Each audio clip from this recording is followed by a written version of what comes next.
Hello students, welcome to ARK education centres. तो आज हम बात करते हैं परागकण के बारे में कि परागकण क्या होते हैं। कल हम लोगों ने आपके क्लास 12 के जो दूसरा अध्याय था पुष्पी पादपों में लैंगिक प्रजनन में हम लोगों ने पुंकेसर, लघु बीजाणुधानी तथा लघु बीजाणुजनन, लघु बीजाणु ऊतक, बीजाणुधानी या लघु बीजाणुधानी के बारे में हमने पढ़ा था। तो आज हम बात करते हैं परागकण। तो मैं पहले आपको रिपीट कर देता हूँ कि पुंकेसर क्या होते हैं। क्या पुंकेसर क्या होते हैं या पुंकेसर किस प्रकार की रचना होती है। पुंकेसर जो है किस प्रकार की रचना होती है, ये सब सारी चीज़ें हम आपको बता दूं कि पुष्प का वह भाग जो नर जनन लैंगिक अंग को दर्शाता है तथा उसका ऊपरी भाग परागकोश तथा निचली भाग डंठल वृंत कहलाता है, उसी को कहते हैं पुंकेसर। क्या कहते हैं? पुंकेसर, परागकोश।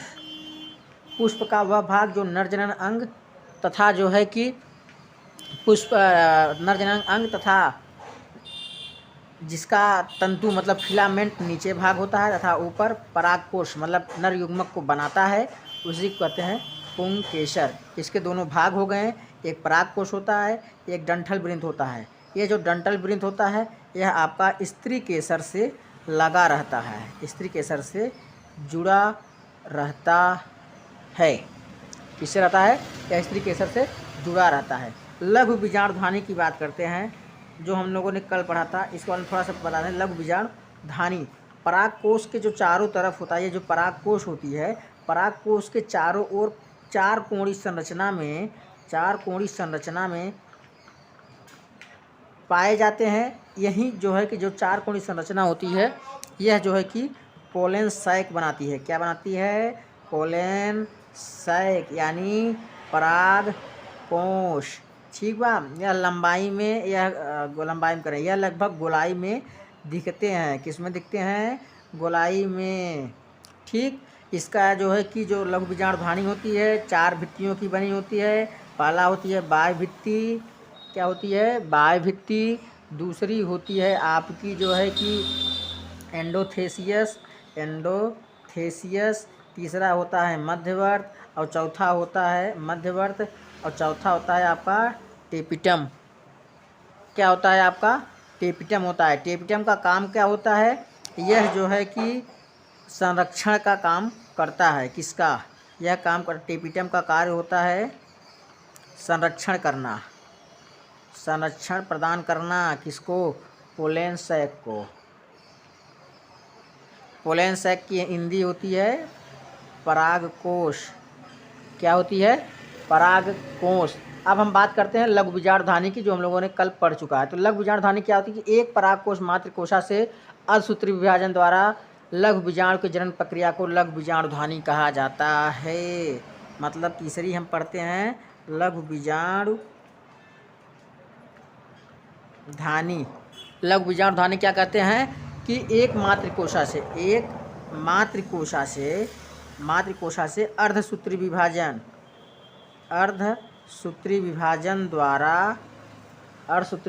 द्वारा लघु बीजाणु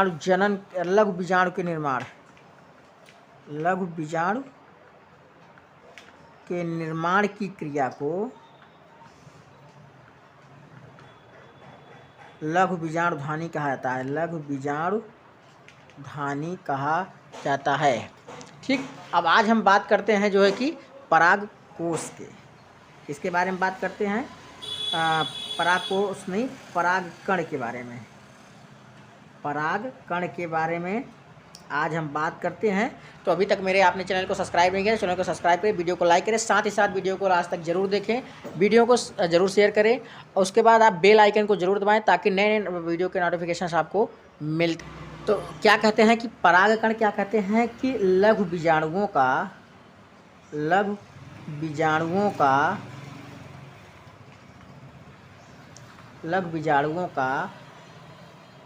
परागकणों के रूप में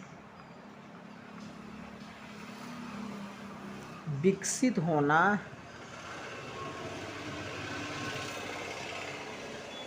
परागकण कहलाता है। क्या कहलाता है? परागकण कहलाता है। क्या होता है कि लघु बीजाणुओं का परागकणों के रूप में विकसित होना परागकण कहलाता है। आप देखेंगे हिबिस्कस या गुड़हल का आप पौधा देखे होंगे, उसमें जो है कि जो परागकण होता है या जो परागकोश होता है वह पीले रंग के पाउडरों के रूप में परागकण विकसित करता है। आपने गुड़हल का एक पौधा देखा हो, मैं गुड़हल का पौधा जैसे एक रफली टाइप का बना देता हूँ गुड़हल का पौधा। आप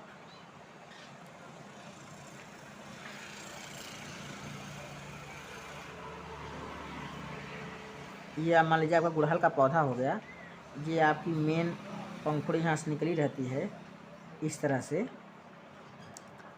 इसमें जो है झालर की जैसे जो है कि संरचनाएं पाई जाती हैं, गुड़हल में ही ज़्यादा पाई जाती है, जिसको हिबिस्कस बोला जाता है।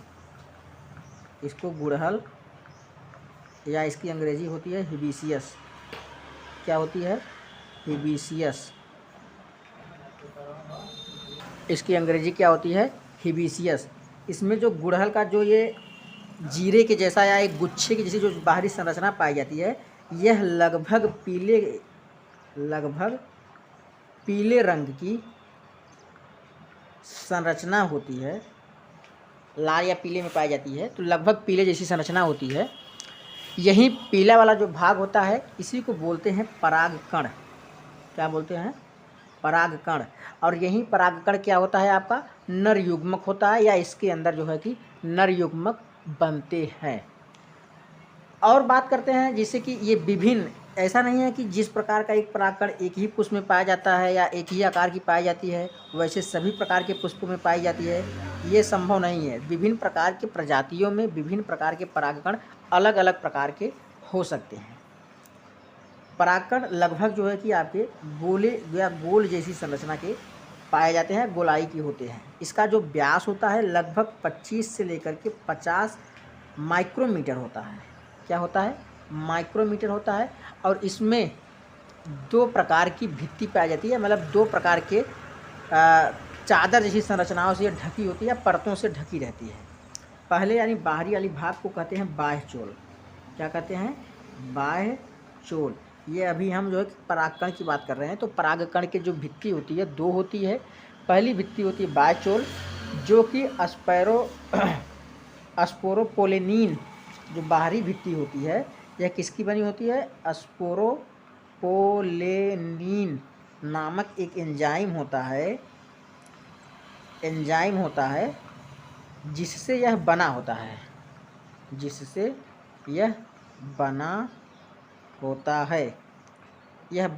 और यह स्पोरोपोलेनिन क्या होता है? एंजाइम तो होता ही है, लेकिन यह तापरोधी होता है। मतलब यह ताप को सहन कर सकता है, जितना भी अधिक ताप इसको दे सकते हैं, ये तापरोधी होता है, उच्च ताप को यह सहन कर सकता है। सुदृढ़ अम्लों, मतलब जो अम्ल होते हैं, चाहे वो कितने भी मतलब कितना भी पीएच लो पीएच वाले अम्ल हो, उसको भी यह झेल लेता है। साथ ही साथ ये जो क्षार होते हैं, मतलब बेस क्षार को भी यह आगे या क्षार जैसे कि तापरोधी होता है, अम्ल तथा क्षार के आगे भी यह रोधी का कार्य करता है। तो परागकण का जो बाह्य चोल होता है उसका सुस्पष्ट द्वारक होता है। बाह्य चोल के पास में, मतलब जो इसका बाहरी आवरण होता है, इसके पास में क्या होता है? एक द्वारक होता है। द्वारक को रंध्र भी बोला जाता है। इसी द्वारक तथा रंध्र के पास जो है कि यह एंजाइम स्पोरोपोलेनिन नहीं पाया जाता है। क्या होता है? इसी द्वारक के पास स्पोरोपोलेनिन नामक एंजाइम नहीं पाया जाता है। अब हम बात करते हैं जो है आंतरिक भित्ति की, जो कि परागकण की आंतरिक भित्ति होती है। परागकण की आंतरिक भित्ति की बात करते हैं, तो आंतरिक भित्ति क्या होती है? आंतरिक भित्ति को अंतःचोल भी कहा जाता है। बाहरी भित्ति को बाह्य चोल और आंतरिक भित्ति को अंतःचोल कहा जाता है। यह जो है आपकी बनी होती है सेलुलोज की। किसकी बनी होती है? सेलुलोज की और पेक्टिन की। यह सेलुलोज तथा पेक्टिन की बनी होती है। अब परागकण के जो है कि परागकण की डेवलपमेंट की बात करते हैं तो परागकण डेवलपमेंट होने के बाद या डेवलपमेंट होकर के एक जनन कोशिका बनाता है, एक जनन कोशिका बनाता है और दूसरा बनाता है आपका कायिक कोशिका। क्या बनाता है? एक जनन कोशिका बनाता है और दूसरा बनाता है कायिक कोशिका। अब हम जो है कि परागकण की जनन कोशिका तथा कायिक कोशिका की बात करते हैं। तो पहले हम कायिक कोशिका की बात करते हैं कि कायिक कोशिका क्या होती है। तो यह बड़ी कोशिका होती है और इसमें प्रचुर मात्रा में खाद्य भंडार तथा विशाल अनियमित आकृति का केंद्रक होता है। इसकी बात करते हैं कि कायिक कोशिका में क्या होता है। यह एक बड़ी कोशिका होती है। क्या होती है? बड़ी कोशिका होती है, बड़ी कोशिका होती है और प्रचुर मात्रा में इसमें क्या होता है, बल्क अमाउंट में जो है कि अमाउंट में नॉरिशमेंट उपलब्ध रहते हैं, यानी खाद्य पदार्थ उपलब्ध रहते हैं प्रचुर मात्रा में। और इसमें जो होता है कि अनियमित आकृति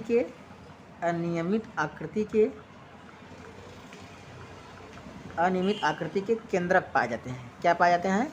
केंद्रक पाए जाते हैं। और यह जो कायिक कोशिका होती है जनन कोशिका को नॉरिशमेंट का काम करती है, यानी जनन कोशिका को नॉरिशमेंट देता है, मतलब भरण पोषण का काम करता है। यह किसके लिए बनता है नॉरिशमेंट? जनन कोशिका के लिए बनता है, नॉरिशमेंट का काम करता है। अब हम बात करते हैं जनन कोशिका। तो जनन कोशिका जो होती है वह छोटी होती है। जनन कोशिका क्या होती है? छोटी होती है, छोटी कोशिका होती है तथा कायिक कोशिका के जीवद्रव्य में छोटी होती है लेकिन कायिक कोशिका जो होती है, कायिक कोशिका में जो साइटोप्लाज्म पाया जाता है, साइटोप्लाज्म, इसमें डेंस साइटोप्लाज्म पाया जाता है कायिक कोशिका में, ध्यान दीजिएगा। और आपको मैंने पहले ही बताया था कि जहाँ पर डेंस साइटोप्लाज्म पाया जाता है वहाँ पर वे कोशिकाएं उसी कोशिका के लिए या किसी अन्य कोशिका के लिए नॉरिशमेंट का काम करती हैं। तो यहाँ पर भी कायिक कोशिका में डेंस साइटोप्लाज्म पाया जाता है और इसी कोशिका में यानी इसी साइटोप्लाज्म में जो है कि जनन कोशिकाएं तैरती रहती हैं और जनन कोशिकाएं क्या होती हैं? छोटी होती हैं। इसका जो आकार होता है तर्कु रूपी होता है और घने जीवद्रव्य वाले होते हैं। इसमें भी यानी डेंस साइटोप्लाज्म पाया जाता है। केंद्रक इसका जो है कि लगभग गोल आकृति का होता है, गोलाई वाला होता है। ये बात हुई कायिक कोशिका और जनन कोशिका। फिर से हम आपको बता देते हैं कि कायिक कोशिका क्या होती है। कायिक कोशिका एक बड़ी कोशिका होती है जिसमें बल्क अमाउंट में जो है आपका नॉरिशमेंट सबस्टेंस पाए जाते हैं, मतलब कि एक प्रचुर मात्रा में भरण पोषण के लिए खाद्य पदार्थ पाए जाते हैं और इसमें एक विशाल अनियमित आकृति का केंद्रक पाया जाता है। जनन कोशिका की बात करते हैं तो जनन कोशिका छोटी होती है, यह कायिक के जीवद्रव्य में तैरती रहती है। साथ ही साथ जो है कि यह इसमें जो केंद्रक पाया जाता है लगभग गोल आकृति का होता है। इसका केंद्रक तर्कु तथा घने जीवद्रव्य प्रकार का होता है। जो यह दो प्रकार की कोशिका पाई जाती है यानी कायिक कोशिका तथा जनन कोशिका, कायिक कोशिका तथा जनन कोशिका, इस प्रकार की जो परागकण बनते हैं लगभग 60% आवृत बीजी जो पौधे पाए जाते हैं, आवृत बीजी वाले जो पौधे होते हैं लगभग 60% पादपों में इसी प्रकार का परागकण विकसित होता है। अन्य प्रकार का जो परागकण विकसित होता है वह जो है कि समसूत्री विभाजन द्वारा विभक्त होकर के परागकण के झड़ने से पहले दो नर युग्मक बनाता है। अभी हम बात करते हैं, जैसे कि अभी हमने बात किया था कायिक कोशिका था जनन कोशिका, तो यह कायिक कोशिका था जनन कोशिका जो दो कोशिकाएं बनने वाली जो क्रिया होती है, जो परागकण होते हैं वह केवल 60% पादपों या पुष्पी पादपों में पाए जाते हैं, लेकिन बाकी जो बचे अन्य जो है कि परागकण होते हैं वह समसूत्री विभाजन द्वारा, किसके द्वारा? समसूत्री विभाजन द्वारा विभक्त हो जाते हैं यानी डिवाइड हो जाते हैं। समसूत्री विभाजन द्वारा डिवाइड होते हैं और परागकण के झड़ने, परागकण भाई जो परागकोश डेवलप हो जाएगा तो परागकण आसानी से झड़ जाएगा, तो परागकण के झड़ने से 2 नर युग्मक बनते हैं, 2 नर युग्मक बनते हैं। यहीं से आपका स्टार्ट होता है आपका जो है कि परागकण। गेहूं की बात करते हैं। अच्छा, परागकण कितने दिनों तक चल सकता है, इसके लिए हम बात करते हैं कि पौष पादप में कौन सा जो है कि परागकण कितने समय तक के लिए होता है। जैसे गेहूं की बात करते हैं, गेहूं तथा धान की बात करते हैं, तो गेहूं तथा धान में जो परागकण की क्षमता होती है, परागकण की वातावरण में जीवित रहने की जो क्षमता होती है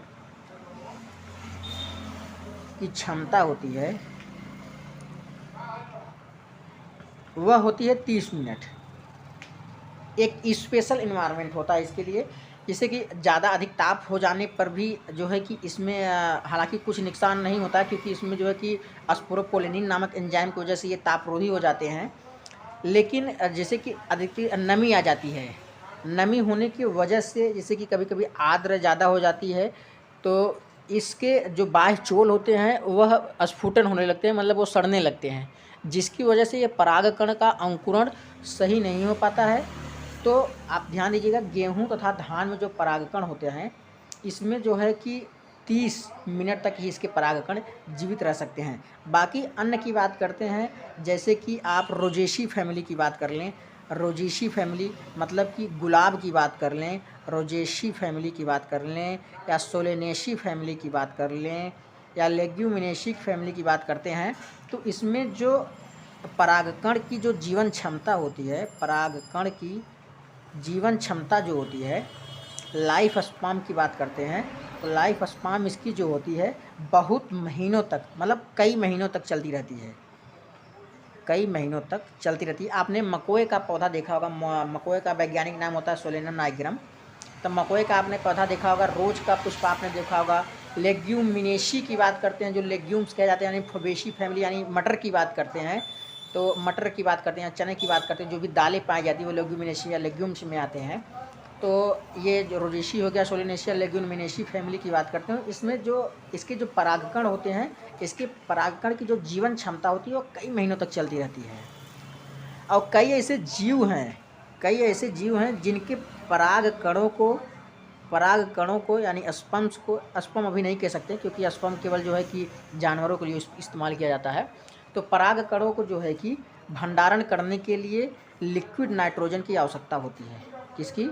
लिक्विड नाइट्रोजन की आवश्यकता होती है। वो भी इसका स्टोरेज प्रोसेस -196 डिग्री, मतलब -196 डिग्री सेंटीग्रेड पर किसी भी परागकणों को लिक्विड नाइट्रोजन के साथ स्टोर किया जाता है।